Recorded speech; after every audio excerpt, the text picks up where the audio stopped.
So we were on deployment and ISIS had kicked off in Syria, and there was a carrier group already there in the Gulf. So they started the campaign, and then we knew what we were getting into. It was a 10-monther, and it was really, I had never seen it before to this level.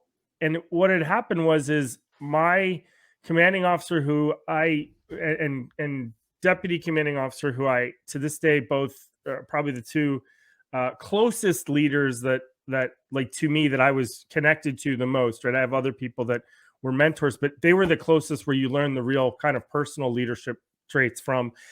And they made first of all, before we deployed, he made a speech by John F. Kennedy to everybody on the ship. And I thought that was right. He talked about where we were going to do and really just put it all out there for the air wing to do. And that you're talking 2,000 people at that point who were going to do.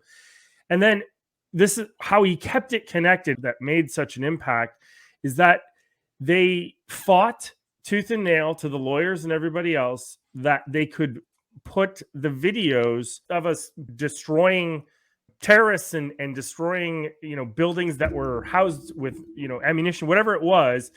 But they showed all those videos in the mess decks, like on the thing. And it wasn't blood and gore, right? You didn't see that stuff. But what it did was it helped the cooks go, look, I'm cooking food for these people who are going to load these bombs that are going on these aircraft that these pilots are going to take, and they're going to go and they're going to defend the freedom that we have. And it was an instant connection. Of course, there was, cheers and look at this. And, you saw the guns and the brr, brr, and you saw all that stuff. But he was looking for was the connection to go, it's not just about the pilot that's going down out there. He saw past that and saw that it was that pilot couldn't have done that if he didn't eat well, they didn't sleep well. And if all the things that were taken care of and worked out, that is an entire team that did it. And that was such an impact. It was such a positive impact.